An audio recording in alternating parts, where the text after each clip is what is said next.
태안 화력발전소 폐지 지역 지원을 위한 특별법 제정을 촉구하는 목소리가 커지고 있습니다. 현재 추진 상황과 함께 특별법 통과 가능성을 짚어봅니다. 서산에서 바지락 대규모 집단 폐사가 발생했습니다. 피해 신고 어촌계만 12곳에 달해 지자체가 긴급 대응에 나섰습니다. 충남 지역 공공의료기관에 의사가 턱없이 부족한 것으로 나타났습니다. 77곳에 의사가 단 한 명도 없는 것으로 조사됐습니다. 당진 지역구 어기구 의원이 농지거래 활성화를 위한 농지법 개정안을 발의했습니다. 홍성 예산 지역구 강승규 의원은 대형마트 의무 휴업 폐지 법안을 내놨는데 자세한 내용 국회는 지금에서 살펴봅니다.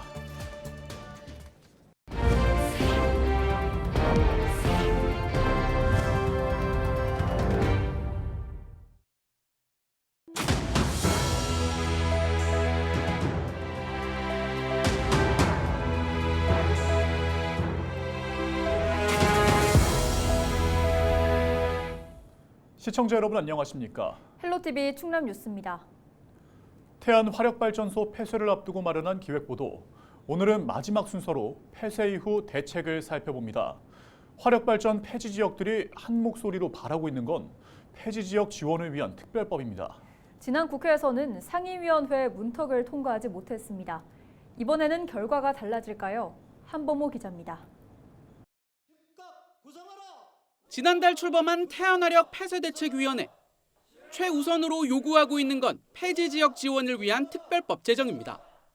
먼저 우리 위원회는 태안 지역의 경제적, 사회적 안정을 위한 폐쇄 지역 특별법 제정을 촉구하고자 합니다. 지원 기금과 대체 산업 육성을 위한 기반 마련, 그 외 지원 관련 특례 신설을 위해선 법적 뒷받침이 필수기 때문입니다. 그 기금을 가지고 석탄화력 발전소 폐쇄 이후에 기본 인프라를 확충을 해서 발전소 부지와 그 주변에 간척지라든가 이런 걸 활용을 해서 알리백 산단도 조성 좀 하고 이렇게 했으면 좋겠고요. 현재 국회에 제출된 법안은 모두 6개. 폐지되는 28기 중 절반인 14기가 있는 충남 지역 의원들이 가장 적극적입니다. 서산 태안 성일종 의원을 비롯해 보령 서천 장동혁, 당진 어기구 의원 등 폐지를 앞둔 지역구 의원들이 각각 대표 발의에 나섰습니다. 석탄 화력을 폐지하면서 독일 같은 경우는 이러한 법안이 내서 정부에서 기금이 약 한 53조 정도 기금을 만들었거든요. 그래서 우리 태안을 비롯해서 보령, 당진, 삼천포, 또 동해 이런 지역에 대해서 이러한 지원을 할 수 있도록 법안 통과 가능성은 긍정적인 편입니다. 지난 국회에선 제출 법안이 1개에 불과했지만 이번엔 여야를 가리지 않고 앞다퉈 발의가 이뤄지고 있기 때문입니다. 총선이 있던 지난번과 달리 당장 큰 선거도 없어 정치적 견제 등을 받을 가능성도 적습니다. 또 지난번 문턱을 넘지 못했던 해당 상임위도 이번엔 이견이 크게 없는 분위기로 전해집니다. 충남도는 올해 안 통과를 목표로 태안군 서부발전과 함께 대응 전담팀을 운영하며 정치권과 소통을 강화하겠다는 계획입니다. 법안 심사 시 우리들의 의견이 반영될 수 있도록 여야 정치권 공조, 정부 설득에 최선을 다해 연내 법이 제정토록 최선의 노력을 다하겠습니다. 충남도는 정부에도 지역사회가 위기를 넘어선 비상 상황이라며 폐지 지역에 대체 발전소를 건설해달라고 거듭 요청하고 있습니다. 경제 활성화와 환경오염을 모두 지역에 가져다주며 명과 암이 나뉜 석탄화력 발전소. 탄소 중립 흐름에 따라 역사 속으로 사라지게 된 가운데 지역 상생을 위한 첫 발판이 특별법이 될 수 있을지 주목됩니다. 헬로티비 뉴스 한보호입니다. 서산 지역 양식장에서 바지락이 집단으로 폐사해 서산시가 긴급 대응에 나섰습니다. 4일 기준 폐사 신고가 접수된 어촌계는 전체 15곳 중 팔복면과 지곡면 등 12곳입니다. 피해 양식장 면적은 643헥타르로 서산 지역 전체 양식장의 약 75%에 해당합니다. 서산시와 충남수산자원연구소는 폐사량과 수질 등을 토대로 폐사 원인을 조사하고 있습니다. 서산시는 어장 복원을 위한 예산을 확보하고 대책을 마련하겠다고 밝혔습니다. 충남 지역 공공의료기관에 의사가 턱없이 부족한 것으로 나타났습니다. 경제정의실천 시민연합과 국회 보건복지위원회 전진숙 의원이 전국 공공의료기관에서 받은 자료를 보면 충남은 의사가 단 한 명도 없는 보건소와 보건의료원, 보건지소가 77곳에 달했습니다. 의사가 없는 기관이 충남보다 많은 지역은 경북과 전남 등 총 3곳이었습니다. 전국적으로는 공공의료기관 217곳 중 40%가 넘는 91곳이 의사 정원을 채우지 못한 것으로 조사됐습니다.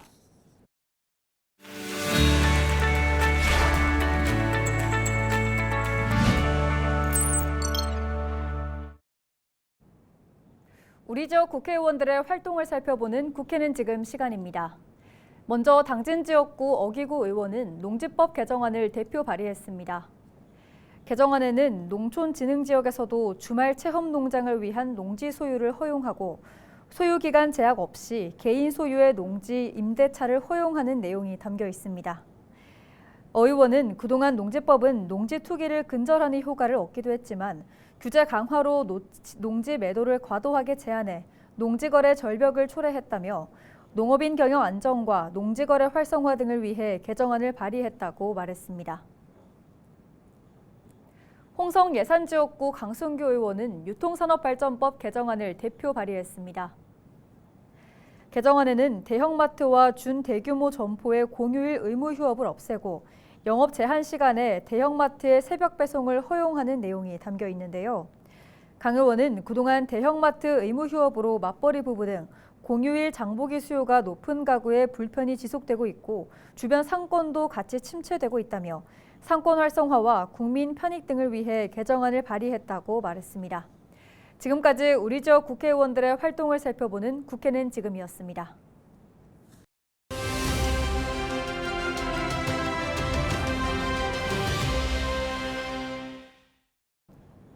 홍성군이 임산부의 우울 관리를 위한 지원 사업을 추진하고 있습니다. 네, 홍성군 보건소 이미자 생명사랑팀장 전화 연결해서 자세한 내용 들어보겠습니다.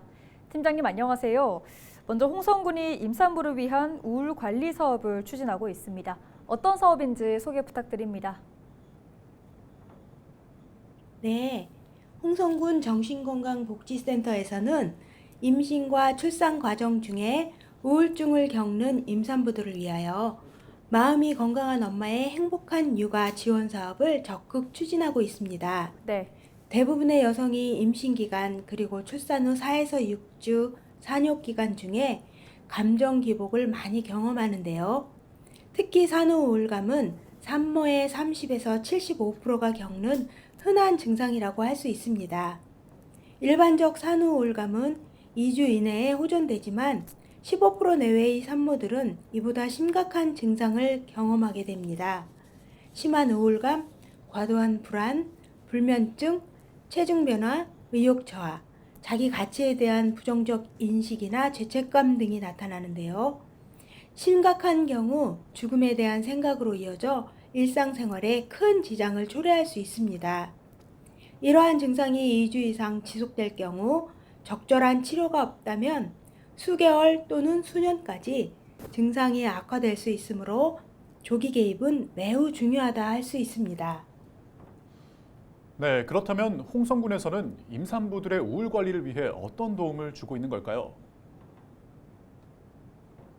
네, 홍성군 정신건강복지센터에서는 체계적 시스템을 구축하여 관리하고 있습니다. 네. 임산부와 난임자를 대상으로 산 전후 우울 척도 검사를 실시하고 결과값 10점 이상의 고위험군을 선별하여 집중 관리하고 있는데요. 1:1 초기 심리 상담, 임상 자문의 상담, 전문 상담기관 상담 지원, 마음치유 프로그램 운영, 정신건강의학과 치료비 약제비 지원, 심리 안정 및 회복까지 지속 사례 관리 등 임산부 개개인별 맞춤 서비스를 제공하고 있습니다. 올해 홍성군 임산부 등록자 403명 중 174명을 대상으로 우울 척도 검사를 실시한 결과 이 중 우울 고위험군으로 분류된 12명에게 대상자별 필요 서비스를 제공하고 있습니다. 네, 우울감으로 어려움을 겪고 있는 분들이 있다면 꼭 한번 해보시면 좋을 것 같습니다. 마지막으로 지역 주민들에게 전하고 싶은 말이 있다면 해주시죠. 네, 홍성군은 임신과 출산 과정에서 우울감을 경험하는 예비맘들을 위해 다양한 지원책을 마련하고 있습니다. 임산부 심리상담 바우처 엄마도 엄마가 필요해. 그리고 전국민 마음투자 사업 외에도 보건소에서 자체적으로 운영하는 촘촘한 임산부 마음관리 시스템이 있으니 언제든 도움을 요청하시기를 당부드립니다. 우리 군에서 출산하는 모든 임산부들이 산 전후 우울증을 잘 극복할 수 있도록 최선을 다할 방침입니다. 네, 말씀 감사합니다. 지금까지 홍성군 보건소 이미자 생명사랑팀장과 이야기 나눴습니다.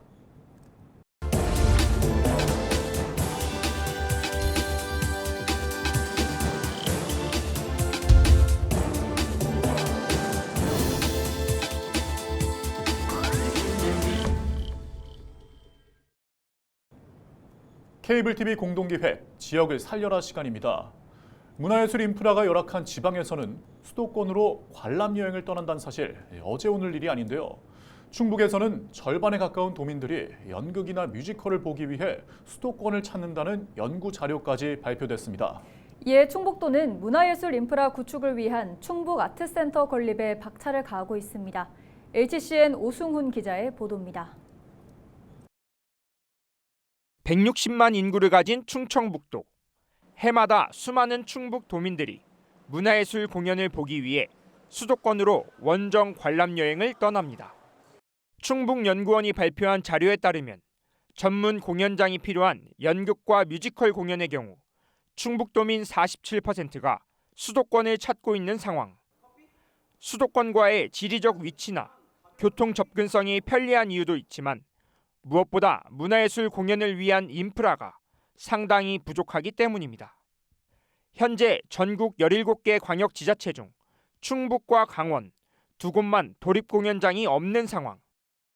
게다가 충북은 등록 공연장 수가 총 31개로 인구 규모가 비슷한 강원과 전북에 비해서도 한참 못 미치는 수준입니다. 수도권 원정 관람 여행을 다녀온 도민들은 몸소 체감할 정도로 공연 수가 부족하다고 말합니다. 아무래도 공연 숫자나 그리고 좀 좋은 공연장들이 조금 부족하다는 것을 느끼고 있어요. 실제로 저도 서울이나 대전 쪽에서 공연을 관람할 일이 자주 있습니다. 이렇다 보니 충북 문화예술인들은 보다 많은 문화 인프라를 누릴 수 있는 충북 아트센터 건립 추진에 사활을 걸고 있습니다. 아트센터는 저희 예술인들만의 공간이 아니고 우리 모든 사람, 도민뿐만 아니라 우리 시민들 모두가 같이 할 수 있는 공간입니다. 저희 예술인들만의 공간이 아니기 때문에 같이 힘을 모아서 잘 만들어서 우리가 충북 도민, 시민들이 모두 같이 할 수 있는 문화 향유 공간으로서 잘 만들 수 있도록 서로 힘을 모아서 만든다면 아마 누구나 즐길 수 있는 공간, 정말 충북이 전국에서 1등 가는 문화의 정말 지역이 되지 않을까 하는. 도민과 문화예술인들의 지속적인 요청이 이어지자 충북도에서도 대안을 모색하고 있습니다. 최근 충북 아트센터 건립 추진을 위한 기본계획 수립과 타당성 조사에 나섰고 청주 밀레니엄 타운 내 아트센터 건립 부지도 확보한 상태입니다. 저희가 구상하고 있는 아트센터는 총 사업비가 2,300억 정도 되고요. 그 지하 2층, 지상 4층 정도 규모로 계획을 하고 있습니다. 그 아트센터에는 그 콘서트홀, 그 중극장, 소극장, 다양한 전시실을 구성을 하게 되고요. 지금 우리가 지방연구원에 그 타당성 연구 용역을 하고 있는데 그 준공은 2030년 정도로 저희가 예상을 하고 있습니다. 다만 2,300억 원에 달하는 공사비를 어떻게 충당할지가 가장 큰 숙제입니다. 충북도와 도의회는 국비 지원을 통한 재정 확보 방안을 함께 모색하는 한편 민간 투자 유치까지 이끌어내겠다는 구상입니다. 문화예술 공연을 누리기 위해 수도권까지 원정 관람 여행을 떠나야 하는 안타까운 현실. 수도권과 지방 간 차별 없는 문화예술 향유 기회를 제공하기 위해서라도 이제는 정부와 지자체가 머리를 맞대야 할 때입니다. HCN 뉴스 오승훈입니다. 뉴스를 마칩니다. 고맙습니다.